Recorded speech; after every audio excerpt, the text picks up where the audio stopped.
नमस्कार दोस्तों, मैं सुमित साहू और आप जुड़े हैं मेरे चैनल एम विद सुमित के साथ। ठीक है, जैसे कि हम सभी जानते हैं कि आगामी 20 सितंबर 2020 को एसीएफ का एग्ज़ाम होना है। एसीएफ के एग्ज़ाम के लिए फिजिक्स एक अच्छा प्लेटफॉर्म है आपके नंबर अर्जित करने के लिए, क्योंकि फिजिक्स बिल्कुल कॉन्सेप्ट पे आधारित होता है और इसमें आपको उन फैक्ट को ही ध्यान देना होता है, जिसके लिए हमने अपने YouTube चैनल में बहुत सारे वीडियोस डालने का प्रयास किए हैं, जिसमें 3-4 वीडियो फिलहाल डाल चुके हैं और फिजिक्स के मैंने अभी तक 2 वीडियो अपलोड किए हैं।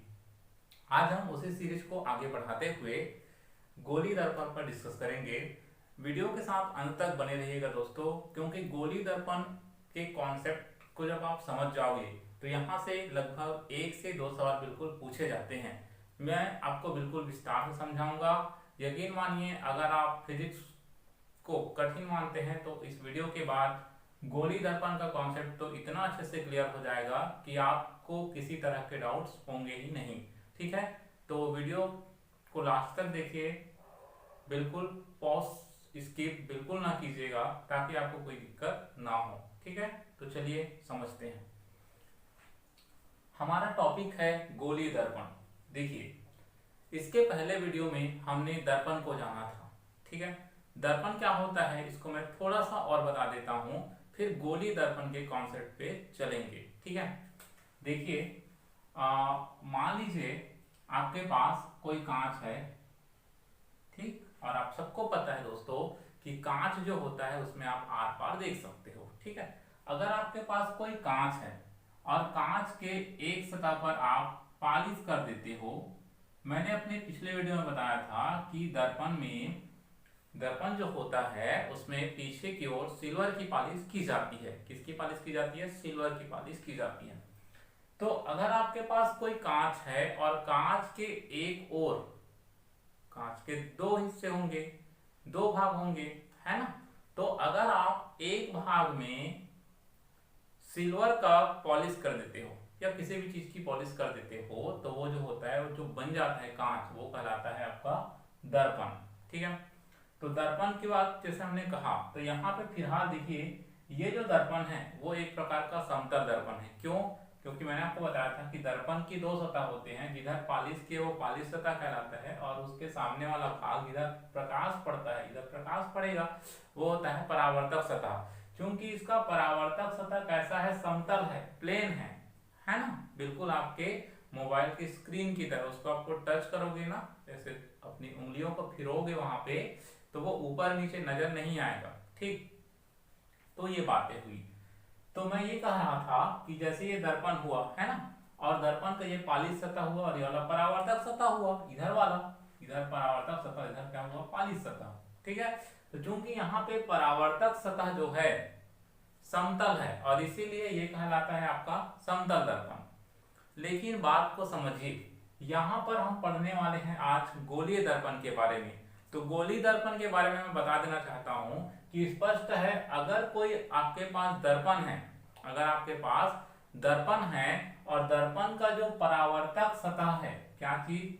परावर्तक सतह, ध्यान से समझिए, परावर्तक सतह कैसा हो? गोलीय हो, गोलीय हो। ठीक है, तो उसे हम लोग क्या बोलेंगे? गोलीय दर्पण बोलेंगे। ठीक है, परावर्तक सतह कैसे गोलीय, इसको भी हम समझेंगे। फिलहाल ध्यान दीजिए। ठीक है, तो फिलहाल यहाँ पे गोलीय दर्पण आपको समझ आ गया होगा कि अगर आपके पास कोई दर्पण है और दर्पण का परावर्तक सतह कैसा है? गोली है, तो इस तरह के दर्पण को गोलीय दर्पण कहा जाता है। आगे बढ़ते हैं दोस्तों।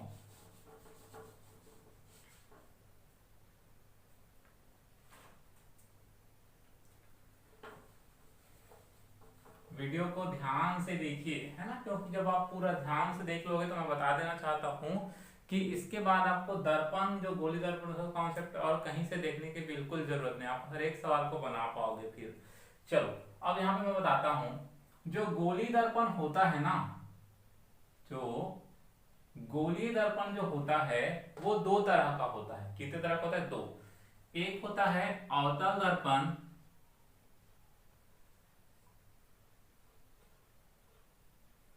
ठीक, और एक होता है उत्तल दर्पण। ध्यान से समझिए, ठीक है। गोलीय दर्पण कितने तरह के होते हैं? दो तरह का होता है, एक होता है अवतल दर्पण और एक होता है उत्तल दर्पण, ठीक है।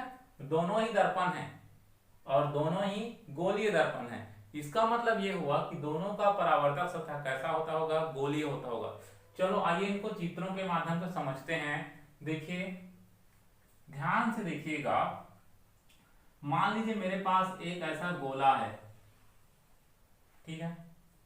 इस गोले को मैंने यहां से दो भाग से बांट दिया, ठीक है। जब दो भाग से बांटूंगा तो एक भाग आपको ऐसा मिलेगा, इधर वाला, एक भाग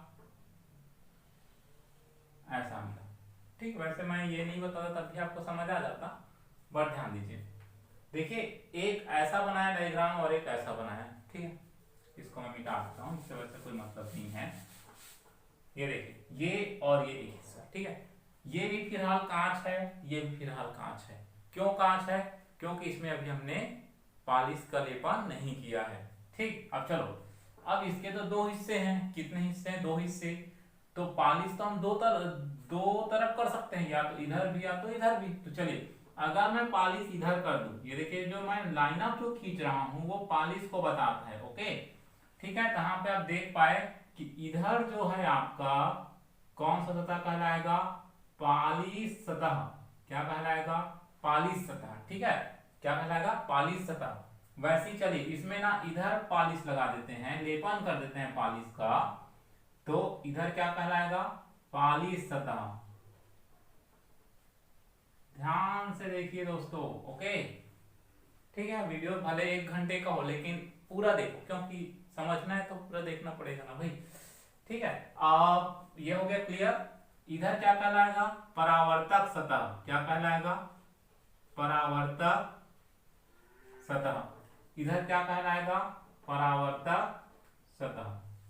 अब ध्यान से देखो, दोनों ही दर्पण है और दोनों में परावर्तक सतह भी है और पॉलिश सतह भी है, ठीक है। देखिए, दोनों का परावर्तक सतह कैसा दिखाई दे रहा है आपको? गोल दिखाई दे रहा है ना। देखिए ऐसा, पिछले वाले में ऐसा था, बट यहाँ पे कैसा देखो, ये भी गोलीय है और ये भी कैसा है? गोलीय है। समझ पा रहे? कहने का मतलब है, अगर आपके पास कोई दर्पण हो और दर्पण का परावर्तक सतह अगर कैसा हो? गोलीय दर्पण हो, तो उसे क्या कहा जाएगा? गोलीय दर्पण। मतलब अवतल और उत्तल का परावर्तक सतह तो कैसा है? गोलीय है ना भाई, इसलिए ये दोनों क्या कहलाएंगे? गोलीय दर्पण। अब यहाँ पे बात आती है कि इसको अवतल क्यों बोले और इसको उत्तल क्यों बोले, ठीक है।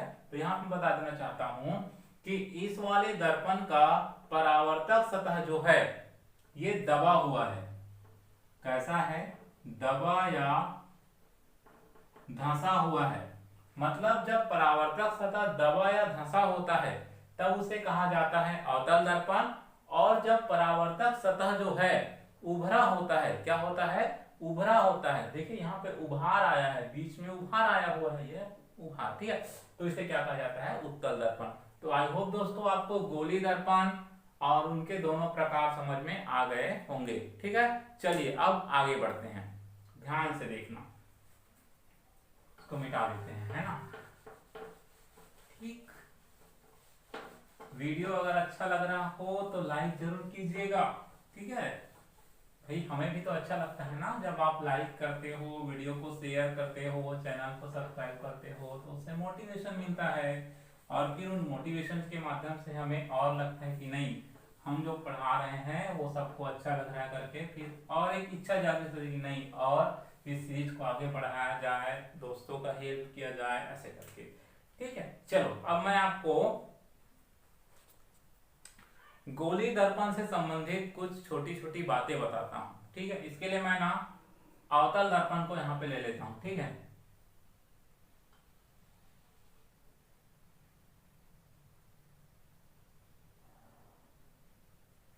ठीक, ये कौन सा दर्पण है? अवतल दर्पण। अभी बताया था ना। अवतल दर्पण क्यों है? क्योंकि इसका जो परावर्तक सतह है वो धंसा हुआ है, ठीक है। चलो अब ध्यान समझिए, ये अगर अवतल दर्पण है तो ये उसका क्या कहलाएगा, पालिश सतह। ओके, ये क्या कहलाएगा, परावर्तक सतह। ध्यान से देखो। ओके, ठीक। चलिए मैं यहाँ पे एक चीज और बताता हूँ। ये दर्पण है और अगर ये दर्पण, मान लीजिए ये दर्पण का सेंटर पॉइंट है, अवतल दर्पण का सेंटर पॉइंट, मध्य बिंदु, तो इस मध्य बिंदु को कहा जाता है दोस्तों ध्रुव कहा जाता है, इंग्लिश में कहा जाता है पोल, और इसे दर्शाया जाता है पी से। ओके, छोटी छोटी बातें मैं बताता हूँ। यहाँ पे मैंने सब चीज, सबसे पहले हमको क्या पता चल गया, ध्रुव के बारे में। किसके बारे में, ध्रुव। किससे दर्शाते हैं, पी से। परिभाषा आपको याद नहीं करनी है, समझना बस है, ठीक है। तो ये ध्रुव हो गया। जो दर्पण होता है उसका मध्य बिंदु, दर्पण का जो मध्य बिंदु है उसे क्या कहा जाता है, ध्रुव कहते हैं। क्या कहते हैं, ध्रुव कहते हैं, ठीक है। चलो अब एक काम करता हूं, चलो दूसरा चीज आपको बताता हूं, वक्रता केंद्र। क्या बताता हूं, वक्रता केंद्र, ठीक है। अच्छा, ये एक छोटा सा हिस्सा आपको दिखाई दे रहा है। इस हिस्से को अगर हम ऐसे करके एक गोले का रूप दे दें, ध्यान दीजिए मैं क्या कर रहा हूं, इसको समझिए, ठीक है। ये फिलहाल एक छोटा सा हिस्सा दिखाई दे रहा है, इसको अगर मैं ऐसे आगे बढ़ा दूं तो एक गोले का निर्माण हो जाएगा ना भाई। और जब इस गोले का निर्माण हुआ तो बिल्कुल एक इसका एक सेंटर भी आया होगा। बात को समझिए, ये एक अवतल दर्पण है और ये इसका परावर्तक सतह है। इसको मैं ऐसे आगे बढ़ा करके एक वृत्त या गोले का निर्माण किया तो इसका एक बिल्कुल सेंटर आएगा। क्या आएगा, एक सेंटर। तो उसी सेंटर को दोस्तों क्या कहा जाता है, वक्रता केंद्र कहते हैं, और इसको सी से दर्शाते हैं, ठीक है। थोड़ा समझिए, इसको मैंने ऐसे आगे बढ़ाया तो मिला दिया। सोचो, एक थोड़ा ध्यान दीजिएगा ना, अगर ये उत्तल होता, मान लो, तो अगर उत्तल होता तो फिर कैसा होता, ध्रुव तो यहीं पे आ जाता है नहीं, लेकिन इसका वक्रता केंद्र किधर, इधर तो नहीं आता ना इसका वक्रता केंद्र। इसका जो वक्रता केंद्र है वो किधर आता, इधर आता। क्यों, क्योंकि इसको हम लोग ऐसे बढ़ाते, और जब ऐसे बढ़ाते तो इसका सेंटर यहाँ पास आता। ओके, तो ये सेंटर आ जाता, तो इसको क्या बोलते फिर, वक्रता केंद्र, ठीक है। तो आप समझ गए कि अवतल दर्पण का वक्रता केंद्र, इसको अगर हम लोग वो मान ले तो अवतल दर्पण का वक्रता केंद्र किधर है, बाईं ओर है, और उत्तल दर्पण का वक्रता केंद्र किधर है, दाईं ओर है, ठीक है। चलो और अच्छे से बनाते हैं, समझते जाइए, ठीक है। बिल्कुल आराम से समझाते हैं आप सबको। ओके, ठीक। तो ये क्या था आपका, ये ध्रुव हो गया, ठीक है।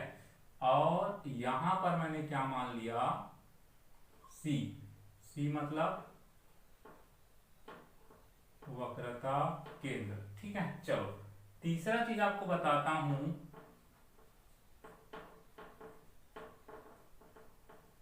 मुख्य अक्ष के बारे में, ठीक है। किसके बारे में, मुख्य अक्ष क्या होता है इसको समझिए। ये P है और ये C है, ठीक है। P और C को मिलाने वाली एक रेखा खींचते, मतलब दोनों को मिला दीजिए। किसको किसको मिलाना है, ध्रुव और वक्रता केंद्र को। तो जब आप ध्रुव और वक्रता केंद्र को मिलाओगे ना, किसको मिलाओगे, ध्रुव और वक्रता केंद्र को, तो दोनों को चलो मिला देते हैं ऐसे, ठीक। जब आप ध्रुव और वक्रता केंद्र को मिलाते तो एक रेखा का निर्माण हुआ, यहां से यहां तक एक रेखा का निर्माण हुआ। उसी रेखा को क्या कहा जाता है, मुख्य अक्ष। मतलब आप आसान भाषा में बता सकते हो, ध्रुव और वक्रता केंद्र को मिलाने वाली रेखा, ठीक है। किसको, ध्रुव और वक्रता केंद्र को मिलाने वाली रेखा क्या कहलाती है, तो मुख्य अक्ष कहलाती है, ठीक है। तो ये क्या कहलाएगा, मुख्य अक्ष। इस रेखा को मुख्य अक्ष बोलते हैं ना, ठीक है। चलिए चौथा चीज जानते हैं, वक्रता त्रिज्या।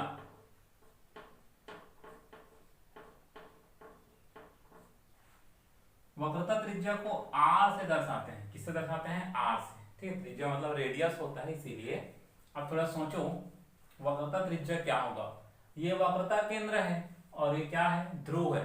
तो वक्रता केंद्र और जो ध्रुव है वहां तक की जो दूरी है, मिलाने वाली रेखा मुख्य अक्ष। लेकिन P से C तक की दूरी या C से P तक की दूरी भी बोल सकते हो, मतलब PC क्या कहलाता है, वक्रता त्रिज्या। ठीक है, वक्रता केंद्र और ध्रुव के बीच की जो दूरी है उसे क्या कहते हैं, वक्रता त्रिज्या। ठीक है, ध्यान से समझते रहिए दोस्तों। चलिए पांचवा चीज जानते हैं, फोकस। ठीक, कैपिटल एफ से दर्शाते हैं इसको। देखिए फोकस क्या होता है, ध्यान से देखिएगा। ओके, एक बात पहले समझ लीजिए, अवतल दर्पण के बारे में एक कॉन्सेप्ट है कि अवतल दर्पण जो होता है, कौन, अवतल दर्पण। ठीक, अवतल दर्पण जो होता है, ध्यान समझिए, वो प्रकाश किरणों को केंद्रित करता है। कौन, अवतल दर्पण।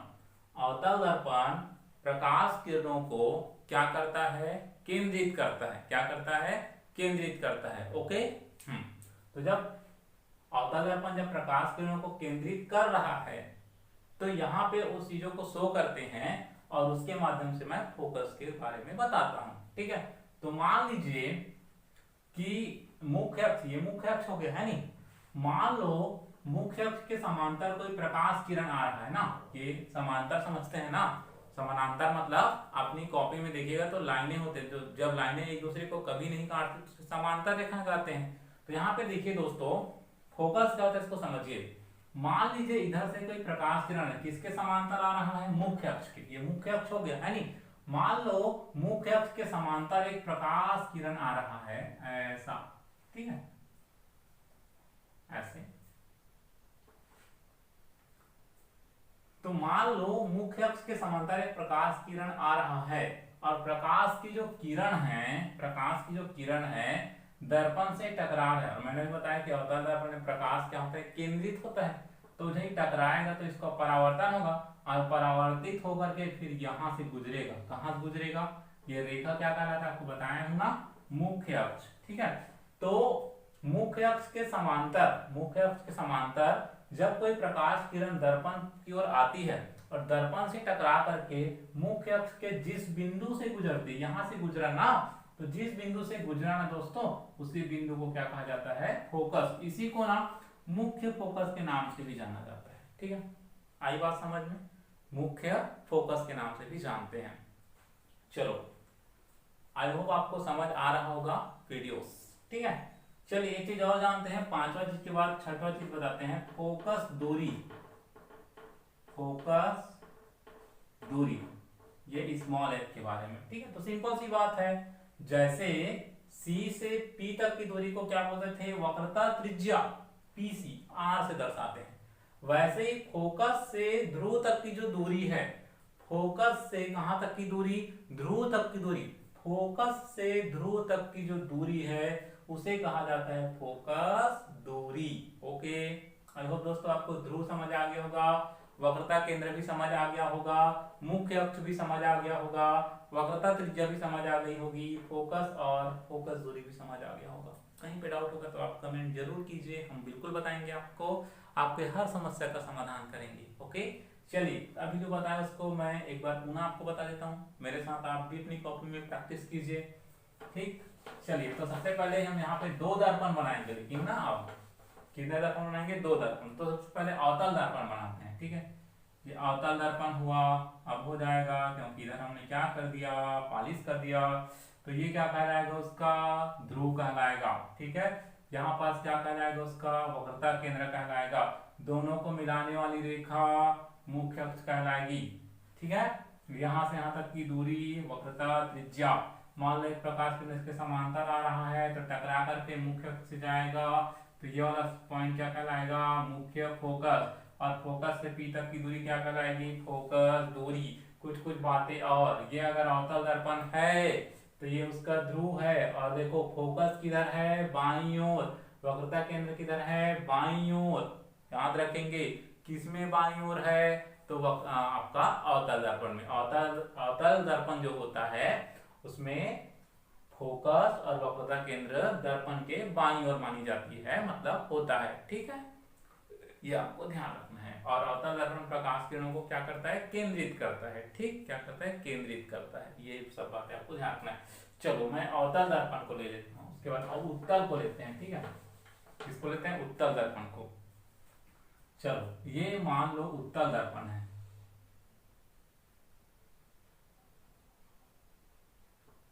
ठीक। तो ये उसका क्या कहलाएगा? पोल, ठीक है, ध्रुव कहलाएगा। अगर ये पोल है तो इसका वक्रता केंद्र किधर होगा? इधर होगा क्या? नहीं भाई, इसको हम लोग एक गोले का निर्माण करते हैं ना, वृत्त का निर्माण करते हैं ना, तो इसका सेंटर तो यहाँ पास आ जाएगा दोस्तों। तो ये क्या कहलाएगा? आपका वक्रता केंद्र। ओके, चलिए अब दोनों को मिलाने वाली रेखा, भाई इन दोनों को मिलाते नहीं, इधर नहीं आएगा, उधर आएगा, दाईं ओर आएगा। किधर आएगा? दाईं ओर, ठीक है। हाँ, ऐसे इसको बढ़ा भी सकते हैं। तो ये हो जाएगा आपका वक्रता केंद्र हो जाएगा। अच्छा, यहां पर एक बात आती है दोस्तों, प्रकाश किरण किधर से आएगा? समांतर आना चाहिए। हमेशा याद रखना आप लोग कि प्रकाश किरण जो होता है ना दर्पण में, बाईं ओर से आपतित होगा। किधर से आपतित होगा? बाईं ओर से, ठीक है। तो इधर से आएगा ऐसे। लेकिन एक मजेदार बात मैं आपको बताऊं, उत्तल दर्पण जो होता है ना, प्रकाश किरणों को फैला देता है। तो देखो उसमें ऐसे आ रहा था, लेकिन इसमें क्या हो जाएगा? ये फैल जाएगा। ओके, ऐसे क्या हो जाएगा? फैल जाएगा। ऐसे आएगा और ऐसे चला जाएगा। भाई तो जब ये ऐसे टकराया और ऐसे चला गया, तो ये तो फिर मुख्य अक्ष में कहीं मिल ही नहीं पा रहा है। तो ऐसे स्थिति में क्या करते हैं ना, इसको पीछे बढ़ाते हैं। क्या करते हैं? पीछे बढ़ाते हैं। तो जहां पास मिला, पीछे बढ़ाने पे जहां पास मिला वो क्या होगा? फोकस। पिछले वाले में सीधा सीधा मिल गया था, हमने बढ़ाया नहीं था, लेकिन यहाँ पे क्या नहीं मिला, तो नहीं मिला इसलिए क्या किया? पीछे कर बढ़ा दिए। तो पीछे वाला तो जहां पास मिला वो क्या कहलाएगा? फोकस। यहाँ पे ध्यान रखेंगे, अब यहाँ से यहाँ तक की दूरी हो जाएगी फोकस दूरी, और यहाँ से यहाँ तक की दूरी क्या हो जाएगी? वक्रता त्रिज्या। ओके, चलो एक बात और बताता हूँ। उत्तल दर्पण में वक्रता केंद्र और फोकस जो है वो किधर होता है? आपको समझ आ गया? दाईं ओर। जबकि अवतल दर्पण किधर होता है? बाईं ओर, ठीक है। तो यहाँ तक देखिए, इसके बाद हम अगले वीडियो में इसी को आगे बढ़ाएंगे। ये सारा कॉन्सेप्ट आप 2 से 3 बार देख लीजिएगा ना वीडियो को, ताकि आपको कोई दिक्कत ना हो, और नोट्स भी बनाइए। मैं बताता हूँ कि ये सब चीजें आपको समझ आएगी, तब यहाँ के न्यूमेरिकल्स, यहाँ के जो कॉन्सेप्ट से भरे सवाल, वो सब चीज समझ आएगा, ठीक है। आशा करता हूँ आप सबको वीडियो अच्छा लगा होगा। वीडियो अगर अच्छा लगा हो तो दोस्तों के भी शेयर कीजिए, चैनल को सब्सक्राइब कीजिए और लाइक भी कीजिए। ओके, मिलते हैं अगले वीडियो में, तब तक के लिए धन्यवाद।